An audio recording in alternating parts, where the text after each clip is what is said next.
Welcome to this lesson on mapping a shape.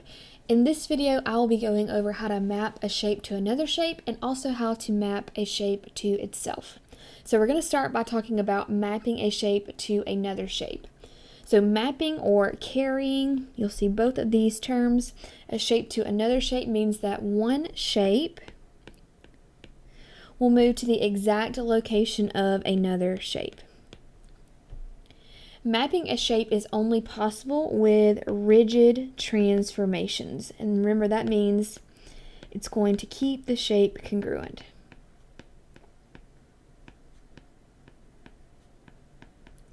And there are three rigid transformations, and we've already gone over those. Those three are translations, reflections, and rotations. These three transformations keep the shape congruent.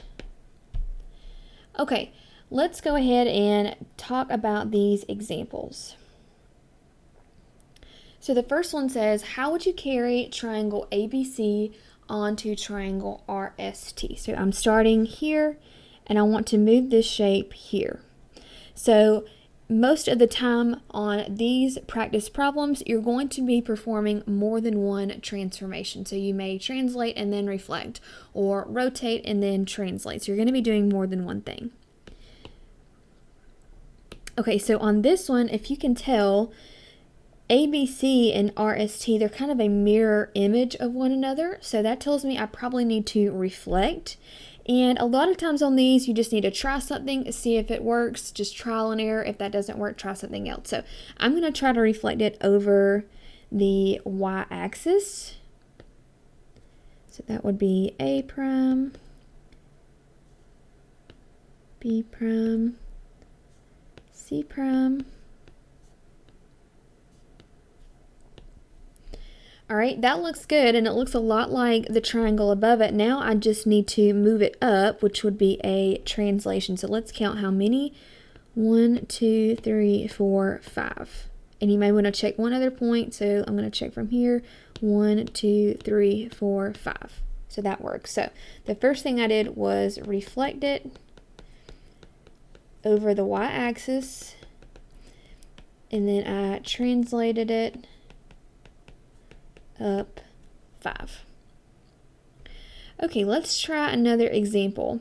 This one says, how could you map triangle LMN onto DEF? So this does not look like a mirror image. It's definitely been turned or rotated, so I definitely know I need to do a rotation. And if I'm moving just one quadrant, I know that's going to be a 90-degree rotation. So I'm going to try that and see if it works. So I'm going to try a 90-degree, and this would be clockwise rotation.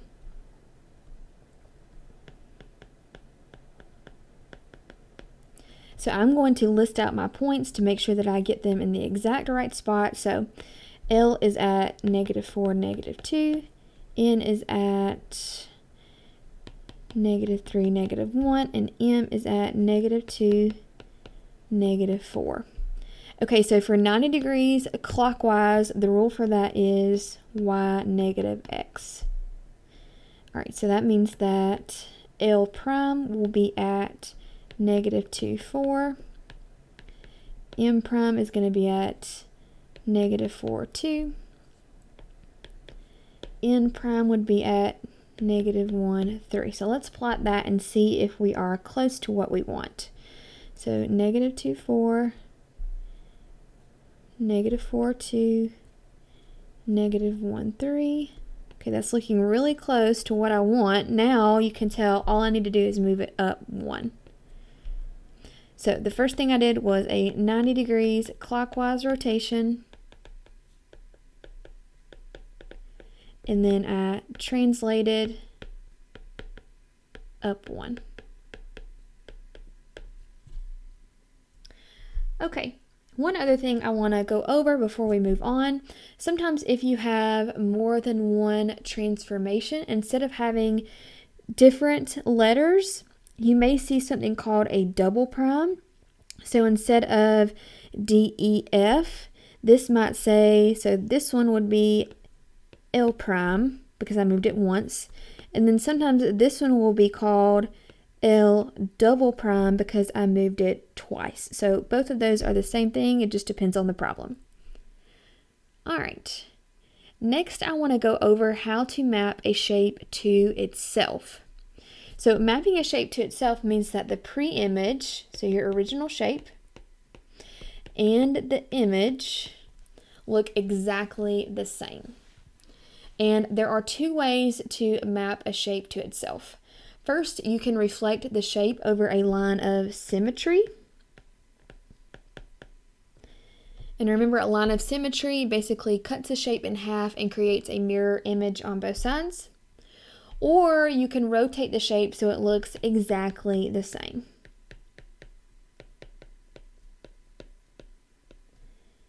Okay, so let's try some examples here. So the first one says, list the transformations that would map the polygon onto itself. So you want to look for lines of symmetry first. So I would try to actually draw them on my graph. And if you have like a highlighter or a colored pencil or pen, that might help you visually see it. So for example, this would be a line of symmetry. It cuts that rectangle exactly in half, and this side are exactly the same. They are mirror images. So that is a line of reflection. See if you can find one more. Pause the video and draw one more line of reflection now. Okay, so you should have gotten this, which is the x-axis, as a line of symmetry because this half and this half would be exactly the same. Okay, so once you find your line of symmetries, those are going to be lines that you can reflect this shape over and it look exactly the same. So I just want to prove it to you real quick before we move on. So if I reflect over this line, let me get a different color. So let's do A first. So right now A is 2 to the right, or sorry, 2 to the left. I'm going to move it 2 to the right. So that would be A prime. And then B is 2 to the right, which means it's going to move 2 to the left where A was originally. All right, so C is 2 to the right. It's going to move 2 to the left. And then D is 2 to the left. It's going to move 2 to the right. So even though we have reflected this shape, it didn't actually move any. Now the points did change positions, but the shape itself didn't move. So that is what you call mapping a shape to itself. You have reflected it, but it looks exactly the same. Okay, so let's remember we also had this line, and it would do the same thing. If I reflect over the x-axis, it's going to look exactly the same. So the first thing that I can do to map this shape to itself is reflect over. So this would be the line x equals 1 because it goes through 1 on the x-axis. And then you can also reflect over the x-axis. All right. Let's talk about rotations next. So I'm going to erase this. Okay, so we want to try to rotate this shape and it look exactly like it started. So think about your major degree rotations, 90, 180, 270, and we can start there. So if I rotated this 90, well, this isn't going to be exactly accurate, but I'm just going to kind of sketch it out. It's going to look something like that. That obviously does not look the same, so that's not going to work. But if we rotated this shape 180, and we basically just flipped it upside down, it's going to look exactly like it started. Now, we're not rotating about 0, 0. We're actually going to be rotating about the middle of the shape. So if I rotated this shape about the point 1, 0, it'll basically just spin upside down. So that would work. So I can rotate 180 degrees about the center of the shape, which is the point 1, 0. All right, let's move on to the next example. This one says, list the transformations that would map the polygon onto itself. So the first one, let's talk about lines of symmetry. So I see just one line of symmetry for this shape. So I can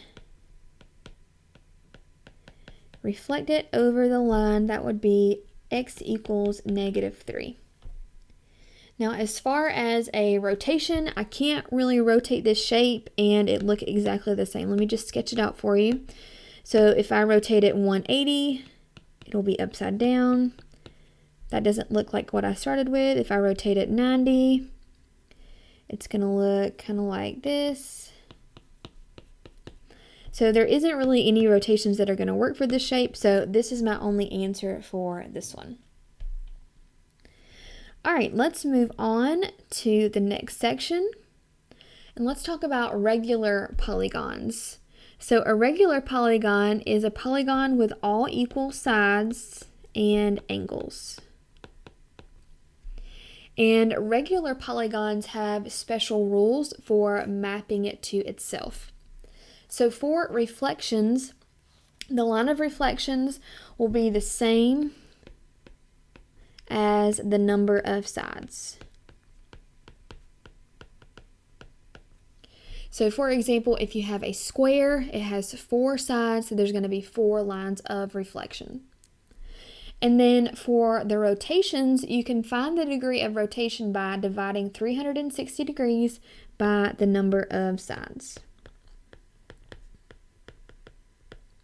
So again, for a square, since it has 4 sides, I would take 360 and divide it by 4, which would give me 90. So let's actually apply that to some examples. So this is a regular polygon, it's a square. So that means that there are going to be 4 lines of reflection. So I want you to pause the video and see if you can find 4 lines of symmetry for the square now. Okay, so you should have gotten the x and y axis. Those are pretty obvious ones. And then the other lines would be this diagonal line and this diagonal line. All right, so I can reflect over the x-axis and the y-axis. And these diagonal lines are actually, which I didn't draw them very straight, let me redo this, are actually the line y equals x and then y equals -x. So the line y equals x and then y equals -x. All right, and then for rotations, since this has 4 sides, I can take 360 degrees and divide it by 4, which is 90. So I can rotate the shape 90 degrees, but it doesn't stop there. You can continue to rotate it until you get back to 360. So if I rotated another 90 degrees, that would be 180. And I basically just added 90. And then I can do that again, another 90 degrees, which would land at 270. And then another 90, which would be 360, but you don't need to write 360 because you can rotate any shape 360 degrees and it'll look exactly the same, so you don't need to write that. And then we always want to write the center. In this case, it is 0, 0, but sometimes it won't be, so always write the point that you are rotating about, just so you know for sure. All right, and then let's try one last example. List the transformations that would map the polygon onto itself. So this is another regular polygon. And if you're not sure in the practice, it will tell you it is a regular polygon. That way you know for sure. So this has all equal sides and it has 5 sides. It's a regular pentagon. So let's find the lines of symmetry first. So because it has 5 sides, there are going to be 5 lines of symmetry. Now, these are a little bit harder to find, but I want you to pause the video and see how many lines of symmetry you can draw. Try using different colors for each line if you have those. Okay, so the first line would be here. That one should have been pretty obvious. And then basically you can go from each vertex to the middle of the opposite side. So that would be a line. I'm going to use different colors here so you make sure you can see them. This would be a line. This would be a line. And this would be a line. Now, when we are naming these, I'm going to name the ones that I know for sure. So I know that the green one is the y-axis, of course.